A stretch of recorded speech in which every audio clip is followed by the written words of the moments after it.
Hello दोस्तों, नमस्कार, प्रणाम। हम लोग के यूट्यूब चैनल पे बहुत बहुत स्वागत है। और देखिए पूर्वी छपरैया कितना है जी। हाँ, बहुत दर्द भरी निर्गुण गीत है। हाँ, 10 बार निर्गुण गीत है जी। हम पूर्वी छपरैया गा रहे हैं। छपरैया है, छपरैया गीत निर्गुण गीत है। अच्छा आपको नहीं पता था। चलिए आप लोग सुनिएगा, ढेर सारा प्यार दूर आशीर्वाद भरपूर दीजिएगा। चैनल पर नए, चैनल को लाइक सब्सक्राइब करिएगा, प्लीज़ सपोर्ट करिए ना। हम लोग को इतना मेहनत कर रहे हैं दोनों लोग, कम से कम कुछ तो रहम करिए आप लोग।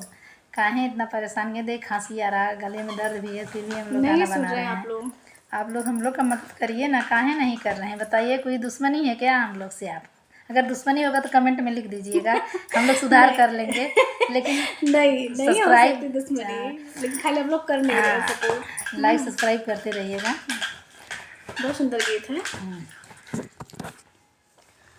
उड़ना खटोला से आई हो ब्यावा पारदसिया, उड़ना खटोला से आई हो पियावा पारदसिया, हमके उड़ाई ले जाई हो पियावा पारदसिया, हमके उड़ाई ले जाई हो पियावा पारदसिया।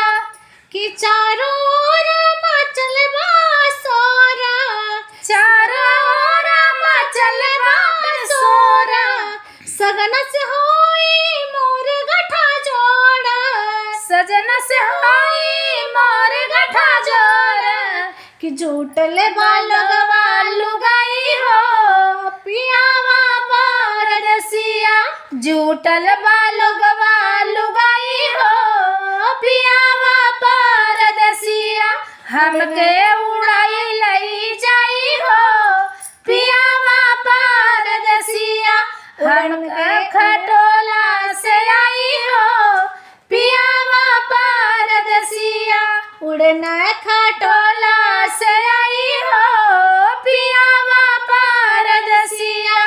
कि रोवेले बाबा रोवेले माई, रोवेले बाबा रोवेले माई, अब बहिना रोवे रोवेला भाई, बहिना रोवे रोवेला भाई, हमके चुनरी ओढ़ाई हो पियावा पारदसिया, हमरा चुनरी ओढ़ाई हो पियावा पारदसिया, उड़ना खटोला से आई हो पियावा पारदसिया, उड़ना खटोला से आई हो पियावा पारदसिया।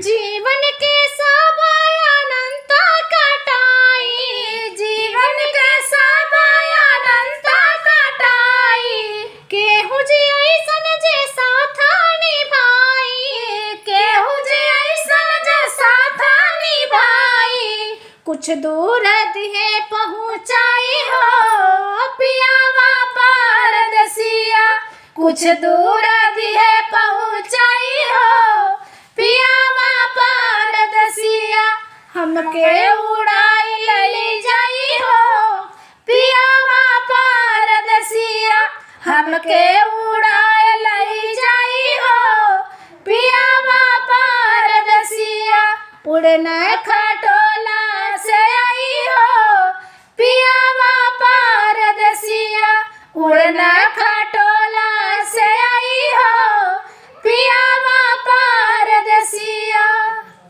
बहुत देखिए दर्द भरी निर्गुण गीत है। हाँ, लाइट भी कट गया, थोड़ा सा अंधेरा भी हो गया है।